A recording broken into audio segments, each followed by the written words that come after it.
குட்டீஸோட lunch box daily எம்டியாக தான் வரணுமா? இந்த மாதிரி டிஃப்ரெண்ட்டான ஸ்டைலில் மேக்ரோனி வச்சு chicken masala macaroni pasta road கடை ஸ்டைலில் எப்படி செய்கிறது இன்றைக்கி நம்ம வீடியோவில் பார்க்கலாம். பாஸ்தா பண்ணுறதுக்கு ஃபஸ்ட்டு ஒரு கடாயில் 1 லிட்டர் அளவுக்கு தண்ணி வச்சுட்டு 1/2 டீஸ்பூன் உப்பு 1 டேபிள் ஸ்பூன் அளவுக்கு எண்ணெய் சேர்த்துட்டு 1 கப் அளவு பாஸ்தாவை இந்த மாதிரி நல்லா வேக வச்சு தண்ணியெல்லாம் வடிச்சிட்டு ஒரு பாத்திரத்தில் தண்ணியாக எடுத்து வச்சுக்கோங்க. இப்போ அடுத்ததாக சிக்கனை மேரினேட் பண்ணுறதுக்கு ஒரு பாத்திரத்தில் 100 கிராம் அளவுக்கு போன்லெஸ் சிக்கன் சேர்த்துட்டு இது கூட 1/2 டீஸ்பூன் இஞ்சி பூண்டு, 1/2 டீஸ்பூன் தனி மிளகாத்தூள், 1/4 டீஸ்பூன் மஞ்சத்தூள், 1/2 டீஸ்பூன் அளவுக்கு சிக்கன் மசாலா, 1/2 டீஸ்பூன் உப்பு சேர்த்துட்டு நல்லா இந்த மாதிரி கலந்து தனியாக எடுத்து வச்சுக்கலாம்.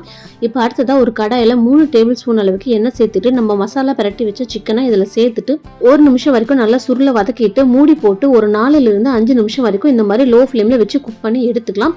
இப்போ இதை தனியாக ஒரு பாத்திரத்தில் எடுத்து வச்சுட்டு அதில் இருக்க மீதி எண்ணெயில் ஒரே ஒரு முட்டையை இந்த மாதிரி உடச்சி சேர்த்துட்டு அடுப்பை ஹை ஃப்ளேமில் வச்சுட்டு முட்டை நல்லா உதிரியாக வர வரைக்கும் இதை நல்லா மிக்ஸ் பண்ணி விட்டுறலாம். இப்போ முட்டை ஓரளவு நல்லா வெந்ததும் இது 2 கை முட்டைக்கோஸ், 1 கை கேப்சிகம், 1 கை அளவுக்கு பொடியாக கட் பண்ண வெங்காயம் சேர்த்துட்டு நல்லா கலந்து விட்டதுக்கு அப்புறமா இதில் 1/4 டீஸ்பூன் அளவுக்கு இஞ்சி பூண்டு பேஸ்ட், 1/4 டீஸ்பூன் அளவுக்கு தனி மிளகாத்தூள், 1 டீஸ்பூன் அளவுக்கு காஷ்மீரி ரெட் சில்லி மிளகாய் பேஸ்ட், 1 டீஸ்பூன் அளவுக்கு சோயா சாஸ், 1/2 டீஸ்பூன் அளவுக்கு உப்பு சேர்த்துட்டு 1/2 டீஸ்பூன் அளவுக்கு சிக்கன் மசாலா, 1/4 டீஸ்பூன் அளவுக்கு மிளகுத்தூள் சேர்த்துட்டு நல்லா கலந்து விட்டுறலாம். காஷ்மீரி சில்லி மிளகாய் பேஸ்ட்ல காரம் இருக்காது, கலர் மட்டும்தான் இருக்கும். இந்த மசாலா எல்லாத்தையும் நல்லா மிக்ஸ் பண்ணி விட்டதும் இதுல வேக வச்ச பாஸ்தா வதக்கி எடுத்து வச்சிருக்கிற சிக்கனை சேர்த்துட்டு இந்த மசாலாவோட நம்ம சேர்த்துருக்க பாஸ்தா சிக்கன் ரெண்டுமே நல்லா மிக்ஸ் ஆகிற அளவுக்கு ஒரு 2 நிமிஷம் வரைக்கும் நல்லா பரட்டி விட்டதுக்கு அப்புறமா கடைசியா இதுல ஒரு கை நிறைய கொத்தமல்லியை தூவிட்டு அடுப்பை ஹை ஃப்ளேம்ல வச்சு நல்லா ஒரு டைம் கலந்து விட்டீங்க அப்படின்னா நல்லா மணக்க ஒரு மசாலா மேக்ரோனி பாஸ்தா ரெடி ஆயிரும்.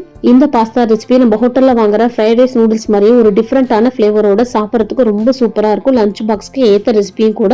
இந்த மாதிரி மேக்ரோனி பாஸ்தாவை லஞ்ச் பாக்ஸுக்கு கட்டி கொடுத்து பாருங்க. டிஃபன் பாக்ஸ் ஃபுல் எம்டியா தான் வரும். கண்டிப்பா ட்ரை பண்ணி பார்த்துட்டு எப்படி வந்துச்சுன்னு கமெண்ட்ஸ்ல சொல்லுங்க. நம்ம சேனல் பிடிச்சிருந்தா லைக் பண்ணி ஷேர் பண்ணி சப்ஸ்கிரைப் பண்ணி லைக் பண்ணுங்க. தேங்க்யூ.